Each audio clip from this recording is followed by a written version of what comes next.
আজকে তোমাদের সামনে নিয়ে হাজির হলাম 60টি প্রশ্নের একত্র সমাবেশ 60 তোমরা জেনে গেছো অলরেডি। এবার প্রশ্ন হতে চলেছে 60টি। আগে যেখানে 55টি প্রশ্নের পরীক্ষা হতো, এখন পরীক্ষা হবে 60টি প্রশ্নে।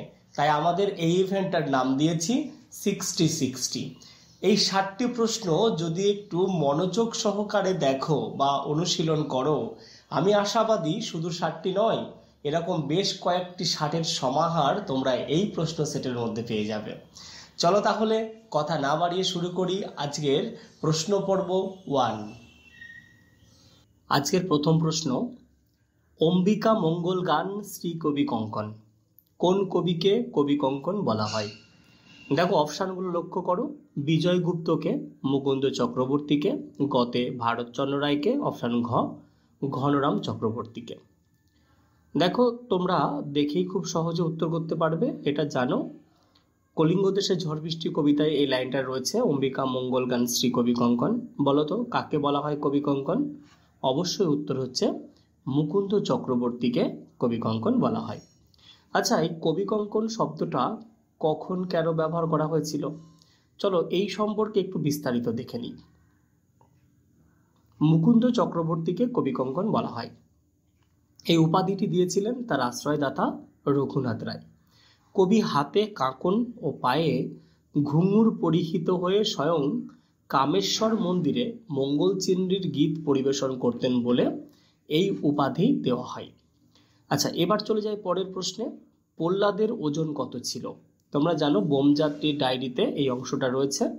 দেখো অপশান ক 2 মণ 7 সের, অপশান খ 1 মণ 11 সের, অপশান গ 5.5 মণ, অপশান ঘ 5 মণ। দেখো এটার উত্তর হবে 2 মণ 7 সের। এখানে আরও কিছু জনের ওজন ছিল, যেমন প্রফেসর শঙ্কুর ওজন, বিধুশেখরের ওজন, রকেট কত মণ ওজন বহন করতে পারে, এই ধরনের বেশ কিছু বিষয় ছিল। চলো সেগুলো একটু দেখি। দেখো রকেট 20 মণ পর্যন্ত জিনিসপত্র বহন করতে পারে, আর প্রহ্লাদের ওজন ছিল 2 মণ 7 সের মানে 87 কিলো।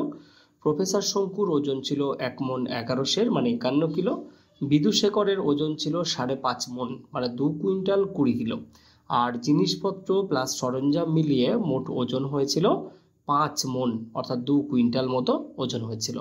চলো চলে যাই পরের প্রশ্নে। বুকে গুলি তবু হাতে নিশান কার? অপশান ক বীণা দাস, অপশান খ মাতঙ্গিনী হাজরা, অপশান গ প্রীতিলতা ওয়াদ্দেদার, অপশান ঘ লক্ষ্মীবাঈ। তোমরা বলো তো উত্তরটা কি হবে? দেখো উত্তর হবে মাতঙ্গিনী হাজরা, তাই না? উত্তর হচ্ছে মাতঙ্গিনী হাজরার। তারপরে দেখো পরের প্রশ্ন, যে বাঙালি একবার শুনেছে চিরজীবন সে আর ভুলতে পারবে না, কি ভুলতে পারবে না? চণ্ডীদাসের পদাবলী, অপশান খ গীত গোবিন্দের প্রথম চরণ, অপশান গ রবীন্দ্রনাথের কবিতা, অপশান ঘ মেঘদূতের চরণ। দেখো তোমরা দেখেই বুঝতে পারছো কোনটা উত্তর হতে পারে, বলো তো কোনটা উত্তর হবে? দেখো উত্তর হবে গীত গোবিন্দের প্রথম চরণের কথা এখানে বলা হয়েছে। এবার চলে যাচ্ছে আমরা পরের প্রশ্নে। তাহার শরীর ক্ষীণ শুষ্ক ও তার কণ্ঠস্বর তীক্ষ্ণ ছিল, কার কথা বলা হয়েছে? সীতানাথ দত্তের, অপশান খ অঘোরবাবুর, অপশান গ নীলকমল ঘোষালের, অপশান ঘ হেরম্ব তর্করত্নের। 4টে অপশান দেখে তোমরা বলার চেষ্টা করো উত্তর কোনটা হতে পারে। দেখো উত্তর হচ্ছে নীলকমল ঘোষালের কথা বলা হয়েছে। আচ্ছা, এই নীলকমল ঘোষাল কে ছিল জানা আছে তোমাদের? আচ্ছা একটু বিস্তারিত দেখে নিই চলো। দেখো নর্মাল স্কুলের শিক্ষক ছিলেন শ্রীযুক্ত নীলকমল ঘোষাল। তার শরীর ক্ষীণ শুষ্ক, কণ্ঠস্বর তীক্ষ্ণ ছিল। তার চেহারা ছিল ছিপছিপে বেতের মতো। তিনি সকাল 6টা থেকে 9:30 পর্যন্ত শিক্ষা দিতেন। তিনি পড়াতেন চারুপাঠ, প্রাণী বস্তু বিচার, প্রাণী বৃত্তান্ত, মেঘনাদ বধ কাব্য, এগুলো পড়াতেন। তাহলে দেখো নীলকমল ঘোষালের বিস্তারিত পরিচয় তোমরা এখানে জেনে নিলে। চল এবার পরের প্রশ্নে যাই। ভাগ্য যেন চাকার মতো ঘোরে, একজন ওপরে উঠতো আর একজন তলায় পড়ে যায়, বক্তাকে? ইলিয়াস, অপশান খ মোহাম্মদ শাহ, অপশান গ মোল্লা সাহেব, অপশান খ বাড়ির অতিথি। একটু ভেবে বলবে। দেখো খুব সহজ, এটা ইলিয়াস গল্প থেকে নেওয়া হয়েছে, লিও তলস্টয় রচিত। দেখে বলো তো কোনটা উত্তর হতে পারে। দেখো উত্তর হচ্ছে বাড়ির অতিথি বলেছিল, যিনি ওই যে অতিথি ব্যক্তি এসেছিল সেই বলেছিল সত্যি ভাগ্য যেন চাকার মতো ঘোরে। আচ্ছা এবার চলে যাচ্ছে আমরা পরের প্রশ্নে। কল্যাণীর বিবাহের দিন ঠিক হয়েছিল, আচ্ছা, অপশানগুলো বলার আগে বলো তো এই কল্যাণী শব্দটা তোমরা কোথায় পেয়েছিলে? আদরিণী গল্পে কল্যাণীর প্রসঙ্গটা আছে। হ্যাঁ, দেখো অপশান ক 8ই জ্যৈষ্ঠ, অপশান খ 10ই জ্যৈষ্ঠ, অপশান ক 12ই জ্যৈষ্ঠ, অপশান খ 14ই জ্যৈষ্ঠ। এই উত্তরটা কিন্তু তোমাদের বলতেই হবে। দেখে বলো তো কি হতে পারে। দেখো উত্তর হচ্ছে খ 10ই জ্যৈষ্ঠ তার বিয়ে ঠিক হয়েছিল। আচ্ছা, কল্যাণী সম্পর্কে তোমাদের ঠিক মনে পড়ছে না, চলো কল্যাণী সম্পর্কে আর একটু ডিটেলস জেনে নিই। কার সাথে বিয়ে ঠিক হয়েছিল, কবে আশীর্বাদ হয়েছিল, মানে এই সমস্ত বৃত্তান্ত চলো দেখে নিই। দেখো, পাত্রী অর্থাৎ জয়রাম মুখুর্জের জ্যৈষ্ঠ পুত্রী কল্যাণী, তার বয়স কত ছিল? 12 বছর। আর যার সাথে বিয়ে ঠিক হয়েছিল সেই পাত্র রাজশাহী কলেজে পড়ে। তাদের বিয়ে ঠিক হয়েছিল 10ই জ্যৈষ্ঠ, আশীর্বাদ হয়েছিল বৈশাখ মাসে, আর বিয়েতে বরপণ ছিল 2000 টাকা। এবার চলে যাচ্ছি পরের প্রশ্নে। লিন্ডো কুইস্টের সংগ্রহে কতগুলি পুতুল ছিল? দেখো এটা পারবে তোমরা। অপশান ক 4টে, অপশান ক 6টি, অপশান ক 8টি, অপশান ক 10টি। খুব কঠিন প্রশ্ন আসবে না, সহজের ওপর দিয়ে যাবে, তবু তোমরা এগুলো প্র্যাকটিস করো, আস্তে আস্তে আমরা কঠিনের দিকে যাব। বলো তো এগুলো দেখে কোনটা উত্তর হতে পারে, বলতে পারবে? উত্তর হচ্ছে খ 6টি ছিল। প্রফেসর শঙ্কুকে যদি পুতুল তৈরি করতে পারতো তাহলে 7টি পুতুল হতো। আচ্ছা, এই 6টা পুতুল কারা কারা ছিল মনে আছে? অবশ্য প্রফেসর শঙ্কু সবগুলো নাম বলতে পারেনি, একটা মনে পড়ছিল না তার, বাকি সবগুলো বলেছিল। সেই 6টা নাম কি কি বলতে পারবে? চলো দেখে নিই। দেখো, 1-এ ছিল ইতালীয় গায়ক মারিও বাতিস্তা, 2-এ ছিল মুষ্টিযোদ্ধা বব স্লিম্যান, 3-এ ছিল ফরাসি পর্যটক অ্যারিক লেমো, 4-এ ছিল জাপানি সাঁতারু হাকিমোতো, আর 5-এ জার্মান কবি ছিল, তিনি নাম স্মরণ করতে পারেননি প্রফেসর শঙ্কু, আর 6-এ ছিল প্রাণীতত্ত্ববিদ আর্চিবাল্ড অ্যাক্রয়েড। তাহলে 6টা পুতুলের পরিচয় তোমরা জেনে গেলে। আচ্ছা, এবার চলে যাচ্ছি পরের প্রশ্নে। দ্বি স্বরধ্বনি কি, মানে দ্বি স্বরধ্বনি হলো ড্যাশ। দেখো, অপশান কতে অ আ, অপশান খতে হর্ষই হস্যু, অপশান গতে এ ও, অপশান ঘতে ওই ও।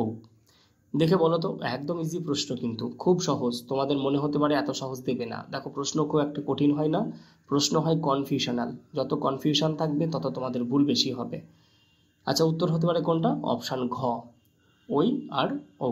আচ্ছা, কেন এদের দ্বি স্বরধ্বনি বলা হয় জানো তোমরা? চলো দেখি। দেখো, একটি মৌলিক স্বরধ্বনি, একটি অর্ধস্বর যখন একসাথে উচ্চারিত হয় তখন তাকে বলা হয় যৌগিক স্বরধ্বনি। বাংলায় একে বলে দ্বিস্বর বা যুগ্ম স্বর। যেমন ওই বলছি তো, ওই উচ্চারণ করলে গেছি ও যোগ হর্ষই, আবার ও উচ্চারণ করলে ও যোগ হস্যু। দেখো, একটা স্বরধ্বনি আর একটা অর্ধস্বর। তাহলে দেখো, ও যোগ হর্ষই, ও হচ্ছে মৌলিক স্বরধ্বনি আর হর্ষই হচ্ছে একটা অর্ধস্বর। ঠিক আছে, ঠিক তেমনভাবে পরেরটাও, ও হচ্ছে মৌলিক স্বরধ্বনি, ও হচ্ছে একটা অর্ধস্বর। তাহলে দ্বি স্বরধ্বনি কীভাবে গঠিত হলো আমরা বুঝে গেলাম। আচ্ছা, এবার আমরা চলে যাচ্ছি 10 নম্বর প্রশ্নে। টি.এস. এলিয়টের প্রথম কবিতা বাংলায় অনুবাদ করেন কে? খুব সহজ প্রশ্ন। অপশান ক রবীন্দ্রনাথ ঠাকুর, অপশান খ বিষ্ণু দে, অপশান ক জীবনানন্দ দাশ, অপশান খ সুধীন্দ্রনাথ দত্ত। বলো কি হতে পারে? দেখো, খুব সহজ প্রশ্ন, বলো। উত্তর হবে রবীন্দ্রনাথ ঠাকুর টি.এস. এলিয়টের প্রথম কবিতা অনুবাদ করেছিল। মনে পড়ছে কোন কবিতা? চলো একটু দেখি। টি.এস. এলিয়টের প্রথম কবিতা বাংলায় অনুবাদ করেন রবীন্দ্রনাথ ঠাকুর। টি.এস. এলিয়টের the journey of the magi এই কবিতাটি অনুবাদ করা হয়েছিল রবীন্দ্রনাথ তার পুনশ্চ কাব্যে তীর্থযাত্রী কবিতা নামে এই কবিতাটি অনুবাদ করেছিলেন। হয়েছে? আচ্ছা, এরপরে চলে যাচ্ছি পরের প্রশ্নে।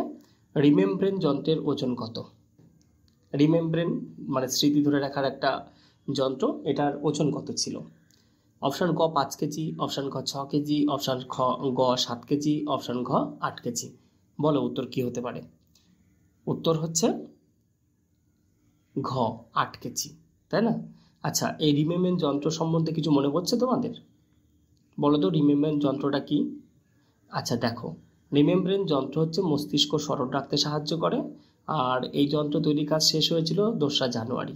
আর এটা দেখতে অনেকটা হাল ফ্যাশনের টুপি বা হেলমেটের মতো। হ্যাঁ, প্রফেসর শঙ্কু প্রায় 3.5 বছরের পরিশ্রমের ফসল ছিল এই রিমেমব্রেন যন্ত্রটা, আর এর ওজন ছিল 8 কিলো। এবার চলো 12 নম্বর প্রশ্নে যাই। জলের তলায় কোনিকে দেখে মনে হচ্ছিল কালো চিতা, কালো হরিণ, কালো পান্থার, কালো শিকারি। এটা একদম খুব জলের মতো সহজ প্রশ্ন, বলো কি উত্তর হতে পারে? উত্তর হচ্ছে কালো প্যান্থার, তাই না? এর পরের প্রশ্নে চলে যাই। একটি আষাঢ়ে গল্প অবলম্বনে রবীন্দ্রনাথ ঠাকুর রচনা করেন। অপশান ক গৃহপ্রবেশ, অপশান খ শোধবোধ, অপশান গ মুক্তির উপায়, অপশান ঘ তাসের দেশ। দেখো এগুলো দেখে তোমাদের খুব সহজ মনে হতে পারে, কিন্তু পারবে উত্তরগুলো। বলো কি হতে পারে, উত্তর কি হবে বলো? 13 দাগের উত্তর হচ্ছে ঘ, তাসের দেশ। আচ্ছা, এই ধরনের তো আরও অনেক গল্পকে রবীন্দ্রনাথ ঠাকুর রচনা করেছিল, মানে কিছুটা অবলম্বনে, তাই না? কোনো একটা গল্প অবলম্বনে আর একটা গল্প, বা একটা গল্প অবলম্বনে একটা নাটক, এই তো। চলো সেই বিষয়গুলো একটু দেখি। রবীন্দ্র গল্পের নাট্যরূপ এক কথায়। মুকুট গল্পটা মুকুট নাটক রূপে হয়। শেষের রাত্রি গল্পটা গৃহপ্রবেশ নামে নাট্যায়িত হয়। কর্মফল থেকে শোধবোধ, একটি আষাঢ়ে গল্প থেকে তাসের দেশ, মুক্তির উপায় থেকে মুক্তির উপায়। তাহলে এখান থেকে একটা প্রশ্ন আসতে পারে, একটু ভালো করে দেখে রেখো। এবার চলে যাচ্ছি পরের প্রশ্নে। বনলতা সেন কাব্যগ্রন্থকে মালায়ালাম ভাষায় অনুবাদ করেন। কে অনুবাদ করেছিল? অপশান ক আয়াপ্পা পানিকর, অপশান খ ইকবাল, অপশান গ গোপীনাথ মহান্তি, অপশান ঘ ভানুভক্ত। আচ্ছা, এর মধ্যে দেখে বলো তো কোনটা হতে পারে তোমাদের উত্তর। এটাও খুব একটা কঠিন নয়, কিন্তু বলো তোমরা পারবে। উত্তর হচ্ছে আয়াপ্পা পানিকর। ঠিক আছে।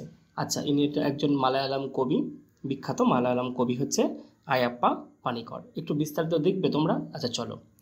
আয়াপ্পা পানিকর ছিলেন একজন মালায়ালাম কবি, সাহিত্য সমালোচক। তিনি প্রথম কাব্যগ্রন্থ হচ্ছে কুরুক্ষেত্রাম, যেটা 1960-এর দিকে প্রকাশিত হয়েছিল। আর তার প্রথম কবিতা যদি বলি আমরা, পানেনি রপ্পটু, যেটা 1945-এর দিকে রচিত হয়। আর জীবনানন্দের বনলতা সেন কবিতা অনুবাদের পাশাপাশি এলিয়টের বজ্রভূমির অনুবাদ করেছিলেন মালায়ালাম ভাষায় এই আয়াপ্পা পানিকর। আচ্ছা চলে যাচ্ছি 15 নম্বর প্রশ্নে। ক্ষিতীশের দোকানের পূর্ব নাম কি? দেখো অপশান ক প্রজাপতি, অপশান খ সিনহা শপ, অপশান গ সিনহা টেলারিং, অপশান গ লীলাবতী টেলারিং। দেখো এটা দুটো প্রশ্নের দুটো উত্তরের মধ্যে কনফিউশন বাজছে তো তোমাদের, হবে বলো কোনটা উত্তর হতে পারে? উত্তর হচ্ছে সিনহা টেলারিং। দেখো প্রজাপতি হচ্ছে লীলাবতী যখন দায়িত্ব নিয়েছিল তখন নাম হয়েছিল প্রজাপতি, কিন্তু ক্ষিতীশের দোকানের পূর্ব নাম ছিল সিনহা টেলারিং। আচ্ছা এবার দেখে নাও একটু বিষয়গুলো দোকান প্রসঙ্গতে। বর্তমান নাম, দোকানের বর্তমান নাম প্রজাপতি, আর পূর্ব নাম ছিল সিনহা টেলারিং। আর ক্ষিতীশদের দোকান ছিল গ্রে স্ট্রিটে। আর কর্মী সংখ্যা কত? আগে দুজন দর্জিতে জামা কাপড় তৈরি করত। তাহলে মোটামুটি প্রসঙ্গটা দেখা হয়ে গেল। এবার চলো পরের প্রশ্নে। মাদ্রাজে যাওয়ার সময় কনির কাছে কত টাকা ছিল? অপশান ক 10 টাকা, অপশান খ 12 টাকা, অপশান গ 15 টাকা, অপশান ঘ 18 টাকা। বলো তো কি হতে পারে? কত টাকা ছিল মাদ্রাসে যাওয়ার সময় তার কাছে, কলির কাছে? অপশান গ 15 টাকা ছিল। চলো 17 নম্বর প্রশ্নে যাব। আপনা মাংসে হরিণা বৈরী প্রবাদটি যত সংখ্যক পদে আছে। আচ্ছা এই প্রবাদটা চর্যা পদে আছে, আর একটু বলে দিই। চর্যার যত সংখ্যক পদ। আচ্ছা কত সংখ্যক পদে? দেখো অপশান ক 6 সংখ্যক, অপশান খ 5 সংখ্যক, অপশান গ 4 সংখ্যক, অপশান ঘ 7 সংখ্যক। কোনটাতে হতে পারে বলতে পারবে? দেখো উত্তর হচ্ছে 6 সংখ্যক পদে এই প্রবাদটা রয়েছে। আচ্ছা চর্যাপদে তো আরও কিছু প্রবাদ রয়েছে তাই না? সেই প্রবাদগুলো কি কি মনে আছে তোমাদের? কোন কোন পদে ব্যবহৃত হয়েছে জানো? আচ্ছা চলো একটু জেনে নিই আমরা। দেখো চর্যাপদে 6টি প্রবাদ প্রবচন পাওয়া যায়। তাহলে এখানে অপশান গ হতেই পারে না, তিনটের মধ্যে কনফিউশন ছিল তাই না? একে পাওয়া যায়, মানে একে দেখো আপনা মাংসে হরিণা বৈরী, যেটা 6 সংখ্যক পদে রয়েছে, রচয়িতা হচ্ছে ভুসুকুপা। আর হাতের কাঙ্কান মা লৌ দাপন, এটা 32 সংখ্যক পদ, এটা সরহপাল লেখা।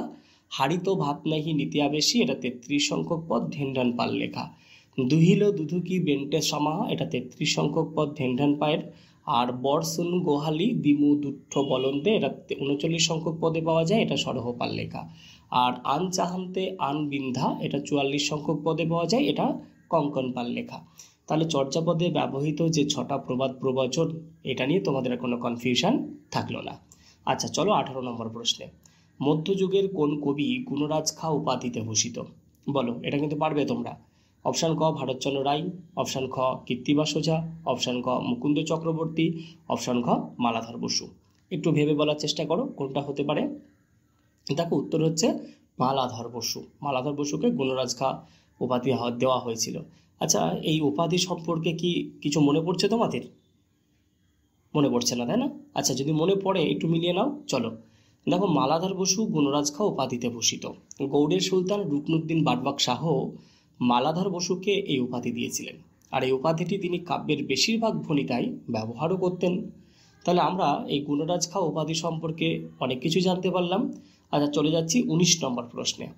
বাংলা পোস্টকার্ড স্টোরির জনক কাকে বলা হয়? মানিক বন্দ্যোপাধ্যায়কে, তারাশঙ্কর বন্দ্যোপাধ্যায়কে, বলাইচাঁদ মুখোপাধ্যায়কে, রাজশেখর বসুকে। তোমরা জানো বলাইচাঁদ মুখোপাধ্যায়ের ছদ্মনাম হচ্ছে বনফুল, তাই না? আচ্ছা, এই চারটে অপশনের মধ্যে গেস করো তো কোনটা হতে পারে।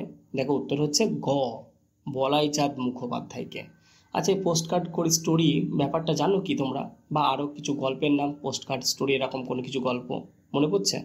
আচ্ছা দেখো, বাংলা পোস্ট কার্ড স্টোরির জনক বলা হয় বলাইচাঁদ মুখোপাধ্যায়কে। বাংলা পোস্ট কার্ড স্টোরি টাইপের কোনগুলো? নিমগাছ, চোখ গেল, বেচারাম বাবু, অদ্বিতীয়া, সমাধান, আত্মপর, অমলা, খেদি, এই গল্পগুলোকে বলা হচ্ছে পোস্ট কার্ড স্টোরি, মানে খুব ছোট ছোট গল্প, তাই এগুলোকে বলা হচ্ছে পোস্ট কার্ড স্টোরি। চলো 20 নম্বর প্রশ্নে, পোস্টমাস্টার গল্পে গ্রামটির নাম কি? অপশান ক চাঁদপুর, অপশান খ দেবীপুর, অপশান গ উলাপুর, অপশান ক হরিপুর। দেখো, পোস্টমাস্টার গল্পটা যারা পড়েছো তারা কিন্তু প্রশ্নের উত্তর দিতে পারবে। বলো তো কি হতে পারে, একটু ভেবে চিন্তে বলবে। দেখো উত্তর হচ্ছে অপশান গ, উলাপুর। আচ্ছা, এবার দেখে নিই পরের প্রশ্ন, আশাপূর্ণা দেবীর ত্রয়ী উপন্যাসের শেষ উপন্যাস কোনটি? তোমরা জানো আশাপূর্ণা দেবীর 3টি উপন্যাসকে একত্রে বলা হয় ত্রয়ী উপন্যাস।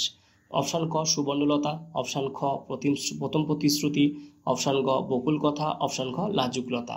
আচ্ছা দেখে বলো তো কোনটা হতে পারে, বলো। উত্তর হচ্ছে বকুল কথা, এটা হচ্ছে শেষ উপন্যাস। আচ্ছা তাহলে প্রথম কোনটা, মধ্যে কোনটা রয়েছে, শেষ কোনটা? আচ্ছা একটু দেখি চলো। দেখো, আশাপূর্ণা দেবী রচিত ত্রয়ী উপন্যাস হচ্ছে প্রথম প্রতিশ্রুতি, দ্বিতীয় হচ্ছে সুবর্ণলতা, আর তৃতীয় হচ্ছে বকুল কথা। তাহলে শেষ হচ্ছে বকুল কথা। এই উপন্যাস ত্রয়ীকে, মানে 3টি উপন্যাসকে একত্রে সত্যবতী ট্রিলজিও বলা হয়। ঠিক আছে। আচ্ছা চলে যাচ্ছি পরের প্রশ্নে, দিস ইজ ম্যাথামেটিক্স, এটা চন্দ্রনাথ গল্প থেকে নেওয়া হয়েছে, তোমরা জানো কথাটি কার? আচ্ছা বলেই তো ফেললাম, তাও বলো উত্তরটা কার হতে পারে? ক সেক্রেটারির, খ চন্দ্রনাথের, গ হিরুর, ঘ নরুর। হিরুরটা ঘিরুর হয়ে গেছে, একটু ঠিক করে নেবে তোমরা। নরুর, তাই না? কোনটা হতে পারে উত্তর বলো তো? উত্তর হচ্ছে চন্দ্রনাথের। হ্যাঁ, মানে যে রেজাল্ট তৈরির সময় এই কথাটা বলেছিল। আচ্ছা এবার পরের প্রশ্নে যাচ্ছি, ইলিশ কবিতার কবিকে? খুব সহজ প্রশ্ন, ইলিশ কবিতার কবিকে? রবীন্দ্রনাথ ঠাকুর, সুভাষ মুখোপাধ্যায়, জীবনানন্দ দাশ, বুদ্ধদেব বসু। একটু ভেবে বলো ইলিশ কবিতার কবিকে? উত্তর হচ্ছে বুদ্ধদেব বসু। চলে যাচ্ছি পরের প্রশ্নে, রবীন্দ্রনাথের কোন উপন্যাসের পূর্ব নাম ছিল তিন পুরুষ? দেখো এই পূর্ব নাম সম্পর্কে একটা প্রশ্ন আসতে পারে। অপশান ক চোখের বালি, অপশান খ চতুরঙ্গ, অপশান খ যোগাযোগ, অপশান খ শেষের কবিতা। প্রত্যেকটারই একটা করে পূর্ব নাম ছিল, মনে করার চেষ্টা করো তিন পুরুষ কার পূর্ব নাম ছিল। উত্তর হচ্ছে যোগাযোগ উপন্যাস। যোগাযোগ উপন্যাসের পূর্ব নাম ছিল তিন পুরুষ। তাহলে চোখের বালি, চতুরঙ্গ, শেষের কবিতা, এইগুলোর পূর্ব নাম কি ছিল? চল একটু দেখি। চোখের বালি উপন্যাসের পূর্ব নাম ছিল বিনোদিনী, 1903-এ প্রকাশিত হয় চোখের বালি উপন্যাস, জানো তোমরা। আর চতুরঙ্গ যেটা 1916-তে প্রকাশিত হয়েছিল, তার পূর্ব নাম ছিল দামিনী। আর যোগাযোগ 1929-এ প্রকাশিত হয়, এটা তিন পুরুষ নামে প্রকাশিত হয়েছিল। শেষের কবিতা এটা 1929-এ প্রকাশিত হয়েছিল মিতা নামে। মিতা নামে প্রথম প্রকাশিত হয়েছিল। এই 24 দাগের প্রশ্নটাকে একটু ভালো করে তোমরা দেখে রাখবে। আচ্ছা চলে যাচ্ছি 25 নম্বর প্রশ্নে, জগদীশচন্দ্র বসুর বাংলা ভাষায় রচিত প্রথম গ্রন্থ কোনটি? দেখো অপশান ক অব্যক্ত, অপশান খ পত্রাবলী, অপশান ঘ প্রবন্ধাবলী, অপশান ঘ গাছের কথা। এটা সহজ প্রশ্নের মধ্যেই পড়ে, বলো কোনটা উত্তর হতে পারে? অপশান ক অব্যক্ত। আচ্ছা চলে যাচ্ছি এর বিস্তারিত আলোচনায়। জগদীশচন্দ্র বসুর বাংলা ভাষায় রচিত প্রথম গ্রন্থ হচ্ছে অব্যক্ত। গ্রন্থটি 1921 খ্রিস্টাব্দে প্রকাশিত হয়েছিল। যখন প্রথম সংস্করণে প্রকাশিত হয় গ্রন্থটিতে মোট 20টি রচনা ছিল। এর প্রথম প্রবন্ধ ছিল যুক্তকর, আর শেষ নিবন্ধ ছিল হাজিরা। অর্থাৎ প্রথম প্রবন্ধ যুক্তকর, শেষ প্রবন্ধ হচ্ছে হাজিরা। চলে যাচ্ছি 26 নম্বর প্রশ্নে, 100 পোয়েমস অফ কবির অনুবাদ করেন কে? 100 পোয়েমস অফ কবির, এটা অনুবাদ করেছিলেন রবীন্দ্রনাথ ঠাকুর। আচ্ছা এই সম্পর্কে তোমাদের কি কিছু মনে আছে, এটা কার লেখা? চলো দেখি। রবীন্দ্রনাথ ঠাকুর আন্ডারহিলের সহায়তায় কবিরের 100টি গানের বা পদের ইংরাজি অনুবাদ করেছিলেন 100 পোয়েমস অফ কবির নামে। ওই অনুবাদ গ্রন্থটি 1915 খ্রিস্টাব্দে প্রকাশিত হয়েছিল। কবিরের গানগুলি সংগ্রহ করেন ক্ষিতিমোহন সেন। ক্ষিতিমোহন সেন, মনে থাকবে? আচ্ছা এরপরে দেখো আমরা চলে যাচ্ছি পরের প্রশ্নে, বাংলা সাহিত্যে বীরবল ছদ্মনামে সাহিত্য রচনা করেন কে? প্রেমেন্দ্র মিত্র, প্রমথ চৌধুরী, রবীন্দ্রনাথ ঠাকুর, বিনয় ঘোষ। প্রেমেন্দ্র মিত্র, প্রমথ চৌধুরী, রবীন্দ্রনাথ ঠাকুর, বিনয় ঘোষ। বীরবল কার ছদ্মনাম বলো তো? খুব সহজ, বলো তো দেখি। উত্তর হবে প্রেমেন্দ্র মিত্রের ছদ্মনাম নাকি না, প্রমথ চৌধুরীর ছদ্মনাম হচ্ছে বীরবল। আচ্ছা, এবার আমরা দেখো চলে যাচ্ছি একটু বিস্তারিত। বীরবল ব্যাপারটা একটু জেনে নাও, তিনি বীরবল ছদ্মনামে আর কি কি রচনা করেছিলেন সেগুলো তোমাদের একটু দেখার দরকার আছে, তাই না? চলো দেখো, বাংলা সাহিত্যে বীরবল ছদ্মনামে সাহিত্য রচনা করেন প্রমথ চৌধুরী। প্রমথ চৌধুরী বীরবল ছদ্মনামে কি কি রচনা করেছিলেন? বীরবলের হালকাথা, বীরবলের টিপ্পনী, দুয়ের কি কথা, এগুলো রচনা করেছিলেন। দেখো প্রত্যেকটার পাশে প্রকাশকাল লেখে লিখেছি, তোমরা দেখে নেবে একটু। তিনটে, বীরবলের হালকাথা, বীরবলের টিপ্পনী, দুই আর কি, এইগুলো রচনা করেছিলেন প্রমথ চৌধুরী। ঠিক আছে, তাহলে মোটামুটি তোমরা এগুলো একটু দেখে নিতে পারছো। এবার চলে যাচ্ছি 28 নম্বর প্রশ্নে। ঈশপের ফেবলস অবলম্বনে বিদ্যাসাগর যে গ্রন্থটি রচনা করেন। আচ্ছা, বিদ্যাসাগর কোন গ্রন্থটি রচনা করেছিলেন বলো? সীতার বনবাস, বাঙ্গালার ইতিহাস, বোধোদয়, কথামালা, তাই না? উত্তর বলো, তোমরা পারবে এগুলো, একদম প্রথম কিন্তু রয়েছে এগুলো। উত্তর হচ্ছে কথামালা রচনা করেছিলেন। তোমরা জানো মার্শম্যানের গ্রন্থ রয়েছে এই বাঙ্গালার ইতিহাস, তাই না? আচ্ছা, যাই হোক, তাহলে এখানে উত্তর হচ্ছে ঘদার কথামালা। আচ্ছা, পরের প্রশ্নে যাব। তারাশঙ্করের শ্মশানের পথে গল্পটি থেকে কোন উপন্যাসের সৃষ্টি হয়েছে? মানে তারাশঙ্করের শ্মশানের পথে একটা গল্প, সেই গল্প থেকে কোন উপন্যাসের সৃষ্টি হয়েছে? অপশান ক গণদেবতা, অপশান খ চৈতালি ঘূর্ণি, অপশান গ রায়কমল, অপশান ঘ আরোগ্য নিকেতন। বলো কোনটা হতে পারে, একটু গেস করো উত্তর কোনটা হতে পারে। উত্তর হচ্ছে চৈতালি ঘূর্ণি। চৈতালি ঘূর্ণি তারাশঙ্করের প্রথম উপন্যাস, তাই না? আচ্ছা, একটু বিস্তারিত দেখি চলো এই সম্পর্কে। তারাশঙ্কর বন্দ্যোপাধ্যায়ের গ্রন্থাকারে প্রকাশিত প্রথম উপন্যাস হচ্ছে চৈতালি ঘূর্ণি। এই উপন্যাসের পূর্ব নাম ছিল শ্মশানের পথে। উপন্যাসটি উপাসনা পত্রিকায় প্রথম প্রকাশিত হয়। উপন্যাসটিকে সুভাষচন্দ্র বসুকে উৎসর্গ করেছিলেন, আর এটি রাজনৈতিক উপন্যাসের মধ্যেই পড়ে। আচ্ছা, চলে আসে 30 নম্বর প্রশ্নে। মুচিরাম গুডের জীবনচরিত কার রচনা? অপশান ক প্রমথ চৌধুরী, অপশান ক রবীন্দ্রনাথ ঠাকুর, অপশান ক বঙ্কিমচন্দ্র চট্টোপাধ্যায়, অপশান ক বিনয় ঘোষ। বলো মুচিরাম গুডের জীবনচরিত কার রচনা? উত্তর হচ্ছে বঙ্কিমচন্দ্র চট্টোপাধ্যায়। আচ্ছা, এই মুচিরাম গুডের জীবনচরিত সম্পর্কে কিছু জানো? এই রচনাটি সম্পর্কে মনে পড়ছে? আচ্ছা দেখো, মুচিরাম গুডের জীবনচরিত 1884-তে রচনা করেছিলেন বঙ্কিমচন্দ্র চট্টোপাধ্যায়। এটি একটি ব্যঙ্গাত্মক প্রবন্ধ গ্রন্থ। দীনবন্ধু মিত্রের সধবার একাদশীর ঘটিরাম ডেপুটির দ্বারা অনুপ্রাণিত হয়ে দর্পনারায়ণ পুতিতুণ্ড ছদ্মনামে মুচিরাম গুডের জীবনচরিত তিনি লিখেছিলেন। বেশ, চলো পরের প্রশ্নে। নেপালি ভাষায় রামায়ণ কে রচনা করেন? আয়াপ্পা পানিকর, ভানুভক্ত, গোপীনাথ মহান্তি, বিজয় তেন্ডুলকার। বলো কে রচনা করেছিল? উত্তর হচ্ছে ভানুভক্ত, তাই না? আচ্ছা, এটা অনুবাদ অনুষঙ্গের মধ্যে পড়ছে, তাই তো? আচ্ছা, এই নেপালি ভাষায় রামায়ণ সম্পর্কে একটু দেখো। ভানুভক্তেও নেপালের প্রথম আদি কবি ও জাতীয় কবি। কবি হিসাবে ভানুভক্তের প্রধান কৃতিত্ব হচ্ছে নেপালি ভাষায় রামায়ণ রচনা করা। তিনি 1841 সালে বাল্মীকি রামায়ণ অনুবাদের কাজ শুরু করেন এবং 1853 সালে এই অনুবাদের কাজ শেষ করেছিলেন। আচ্ছা, চলে যাচ্ছি 32 নম্বর প্রশ্নে। গিরিশ ঘোষ তার কোন নাটকে প্রথম গৈরিশ ছন্দের প্রয়োগ ঘটান? অর্থাৎ তার নিজস্ব ছন্দ গৈরিশ ছন্দ। জনা, সীতার বনবাস, রাবণবধ, অভিমন্যুবধ। এটা তোমরা বলবে কোনটা উত্তর হবে। দেখো উত্তর হচ্ছে রাবণবধ। চলো পরের প্রশ্নে। সংস্কৃত উপসর্গের সংখ্যা কত? একদম সহজ প্রশ্ন, বলো সংস্কৃত উপসর্গের সংখ্যা কত? অপশান ক 17টি, অপশান খ 18টি, অপশান গ 19টি, অপশান খ 20টি। বলো উত্তর হচ্ছে 20টি। তোমরা জানো প্র, পড়া, অপসম, অনুনি এগুলো আছে 20টা উপসর্গ। আচ্ছা, পরের প্রশ্ন। বাংলা সাহিত্যে সবচেয়ে বেশি মপাসার গল্পের প্রভাব লক্ষ্য করা যায় কার গল্পে? অপশান ক প্রভাত কুমার মুখোপাধ্যায়ের গল্পে, অপশান খ তারাশঙ্কর বন্দ্যোপাধ্যায়ের গল্পে, অপশান ক বিভূতিভূষণ বন্দ্যোপাধ্যায়ের গল্পে, অপশান খ মানিক বন্দ্যোপাধ্যায়ের গল্পে। এটা তোমরা পারবে উত্তর দিতে। বলো সব থেকে সহজ প্রশ্ন এটা।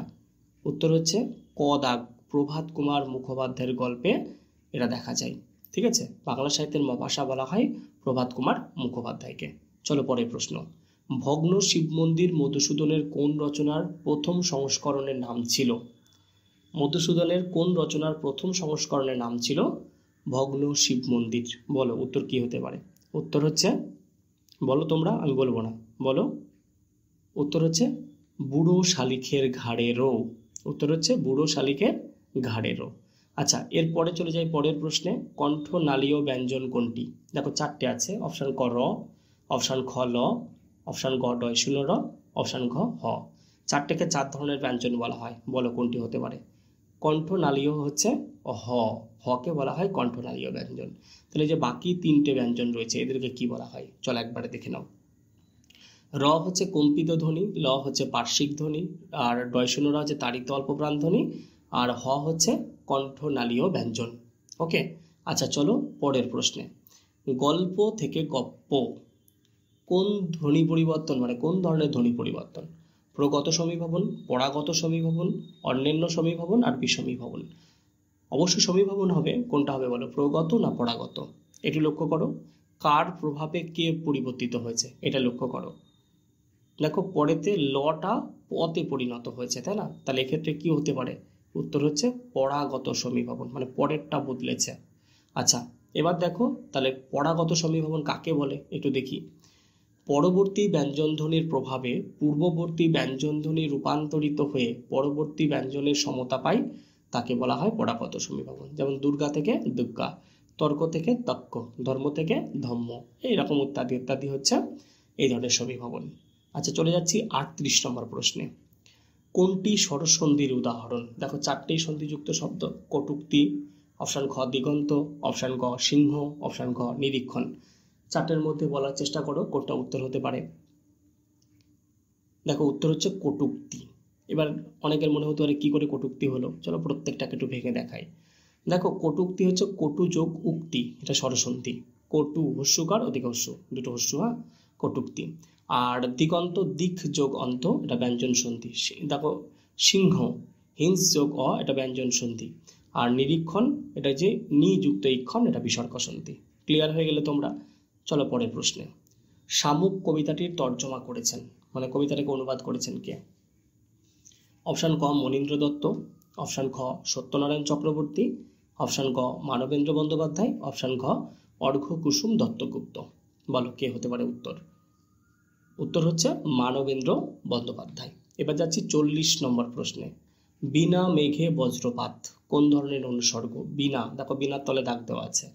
অপশান ক শব্দজাত অনুসর্গ, অপশান খ ক্রিয়াজাত অনুসর্গ, অপশান গ প্রকৃতিজাত অনুসর্গ, অপশান খ প্রত্যয়জাত অনুসর্গ। আচ্ছা দেখে বলো কি হতে পারে, বলতে পারবে? উত্তর হচ্ছে শব্দজাত অনুসর্গ। আচ্ছা এই শব্দজাত অনুসর্গ কোনগুলো, কিছু মনে পড়ছে তোমাদের? চলো দেখে নাও। দ্বারা, বিনা, জন্যে, জন্য, হ্যাঁ, তরে, সহিত, অপেক্ষা, অবধি, হেতু, নিমিত্ত, এইগুলো সব হচ্ছে শব্দজাত অনুসর্গের মধ্যে পড়ে। চলো 41 নম্বর প্রশ্ন। ইন্দ্বারা কোন ধরনের শব্দ? ইন্দ্বারা হচ্ছে অপশান ক তৎসম, অপশান খ অর্ধ তৎসম, অপশান গ তদ্ভব, অপশান ঘ প্রাদেশিক। বলো কোনটা হতে পারে? উত্তর হচ্ছে তদ্ভব শব্দ। আচ্ছা কিভাবে তদ্ভব হলো একটু বুঝিয়ে বলতে পারবে কেউ? আচ্ছা বলো তো কিভাবে হলো, কিভাবে এটা তদ্ভব শব্দ হলো? দেখো ইন্দ্রারা প্রথমে ছিল ইন্দ্রগার, তা থেকে ইন্দ্র আর, আর শেষে ইন্দ্রারা, এইটাতে হচ্ছে তদ্ভব শব্দ। ঠিক আছে, চলো পরের প্রশ্নে। হে দারিদ্র তুমি মনে করেছ মহান। দেখো এটা কোন ধরনের বিশেষ্য? দারিদ্র তলে দাগ আছে, দারিদ্র একটা অবস্থা অবশ্যই।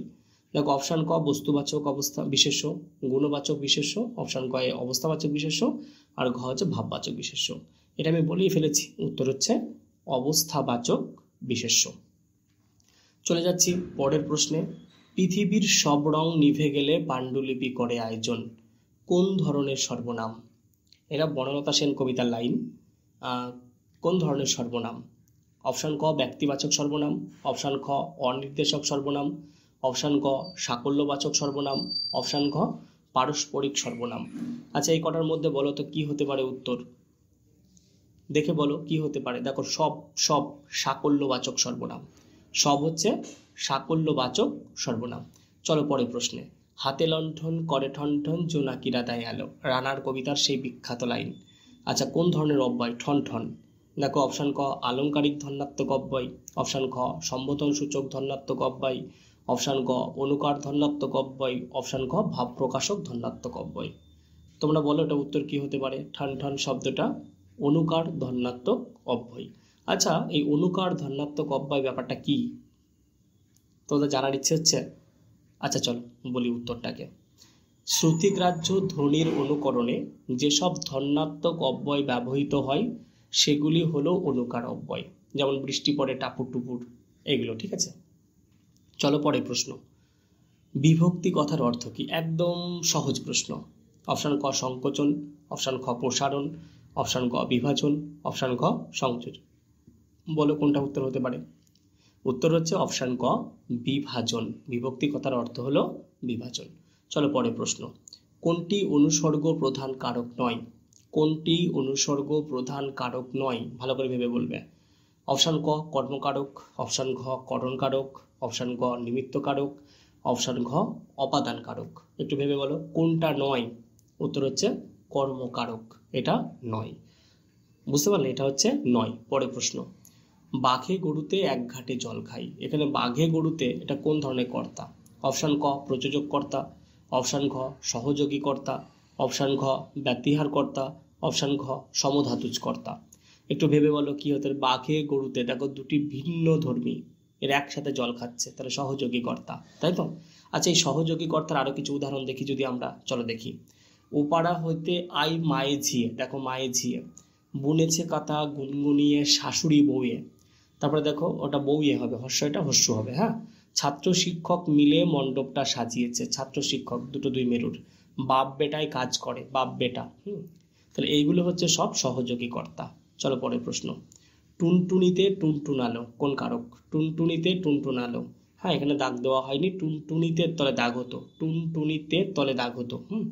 টুনটুনিতে, তাহলে এটা দেখো তে, তে বিভক্তি প্রত্যেকটাতে দেওয়া আছে। কোন কারক হবে বলো? উত্তর হচ্ছে কর্তৃকারকে তে বিভক্তি। চলো পরের প্রশ্নে। পূর্বপদের প্রাধান্য দেখা যায় কোন সমাসে? দেখবে সমাসের মধ্যে পূর্বপদের প্রাধান্য দেখা যায়, পরপদের প্রাধান্য দেখা যায়, উভয় পদের প্রাধান্য দেখা যায় এবং অন্য পদের প্রাধান্য দেখা যায়, চারটে দেখা যায়। এখানে বলেছে পূর্বপদের প্রাধান্য। উত্তর বলো তো কি হতে পারে? একটু ভেবে চিনতে বলবে। উত্তর হচ্ছে অব্যয়ীভাব সমাসে পূর্বপদের প্রাধান্য দেখা যায়। আচ্ছা, তাহলে পরপদ, অন্য পদ, উভয় পদ, এই ব্যাপারটা কি? চলো দেখে নিই। পূর্বপদের প্রাধান্য দেখা যায় অব্যয়ীভাব সমাসে, পরপদের প্রাধান্য দেখা যায় তৎপুরুষ কর্মধারায় দ্বিগু এই সমাসগুলোতে, উভয় পদের প্রাধান্য দেখা যায় দ্বন্দ্ব সমাসে, আর অন্য পদের প্রাধান্য দেখা যায় বহুব্রী সমাসে। ওকে, চলো পরের প্রশ্ন। উপমেয় ও উপমানের মধ্যে অভেদ কল্পনা করা হয় যে সমাসে, তা হলো? উপমেয় আর উপমানের মধ্যে অভেদ কল্পনা করব। দেখিবারে আঁখি পাখি ধাই। আচ্ছা, রূপক কর্মধারায় সমাস, তাই না? এটা হচ্ছে রূপক কর্মধারায় সমাস। চলো পরের প্রশ্ন। কোনটি দ্বন্দ্ব সমাসের উদাহরণ? দেখো আঁকা আঁকি, অনুতাপ, কর্ণার্জুন, হ্যাঁ আঁখি পাখি, কর্ণার্জুন আঁখি পাখি। দেখে বলো কোনটা উত্তর হতে পারে? একটু ভাবো, ভেবে বলো কোনটা উত্তর হতে পারে। উত্তর হচ্ছে কর্ণার্জুন, কর্ণ ও অর্জুন। তাহলে বাকি কটা ভেঙে দেখায়, ওগুলো কোন সমাসের উদাহরণ?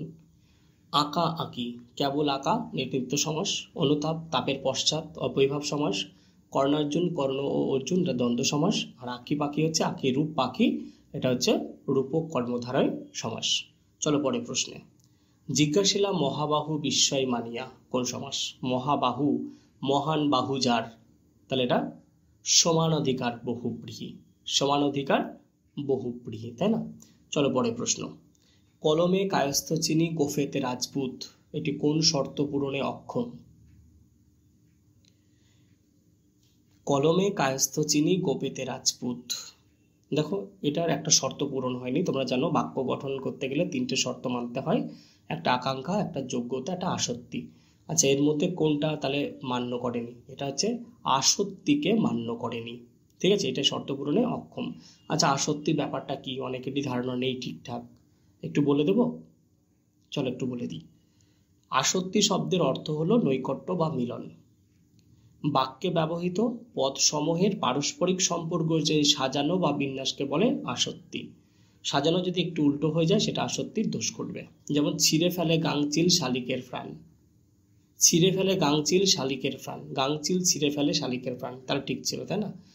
খোলো খোলো হে আকাশ স্তব্ধ তব নীল যমনিকা, লাইনটা যখন সাজানো থাকবে না ঠিকঠাক সেটা হচ্ছে আসক্তি সমস্যা হবে। তাহলে বুঝে গেলে তোমরা। চলো 54 নম্বর প্রশ্নে। কচি বাতাবি লেবুর মতো নরম সবুজ আলো পৃথিবী ভরে দিয়েছে, তাহলে দেখো উদ্দেশ্য প্রসারক কোনটি? এখানে উদ্দেশ্য প্রসারক খুঁজতে হবে। চারটে অংশ রয়েছে, উদ্দেশ্য প্রসারক, উদ্দেশ্য, বিধেয় প্রসারক, বিধেয়, এরকম। তাহলে বলো উদ্দেশ্য প্রসারক কোনটা? আগে উদ্দেশ্য খোঁজো এর মধ্যে।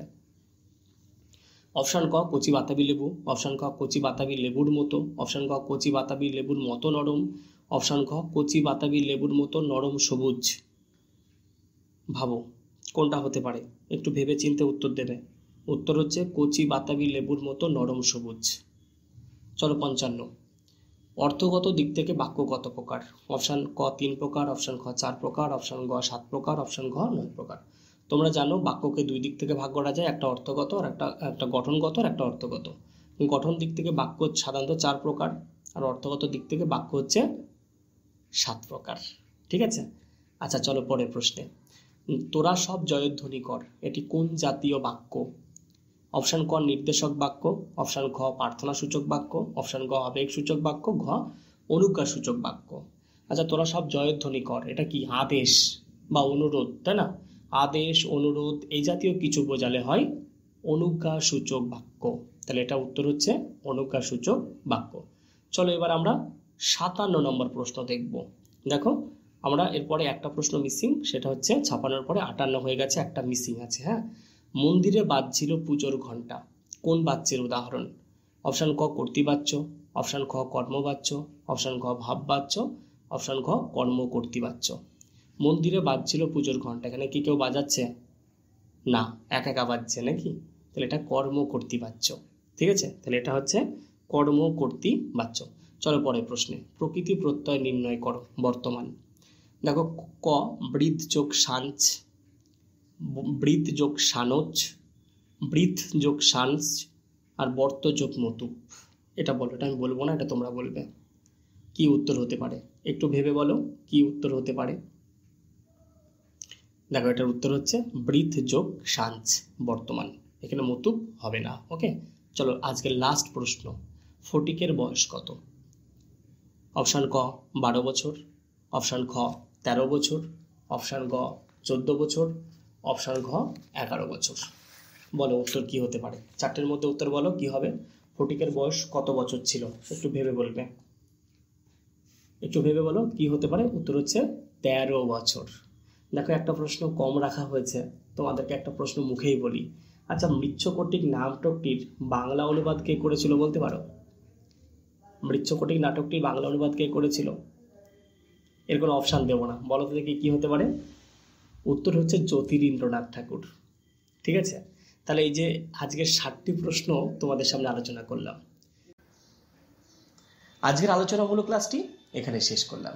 ক্লাসগুলি তোমাদের কেমন লাগছে কমেন্ট বক্সে জানাতে ভুলো না। আর হ্যাঁ, যদি ভালো লেগে থাকে তাহলে অবশ্যই একটা লাইক এবং বন্ধুদের মাঝে শেয়ার করতেও ভুলো না। দেখা হচ্ছে আগামী দিন আবারও অন্য কোনো নতুন আলোচনামূলক ক্লাস নিয়ে। ততক্ষণ তোমরা ভালো থাকো, সুস্থ থাকো, তোমাদের এই চ্যানেলকে ভালোবেসে চ্যানেলের সাথে জুড়ে থাকো।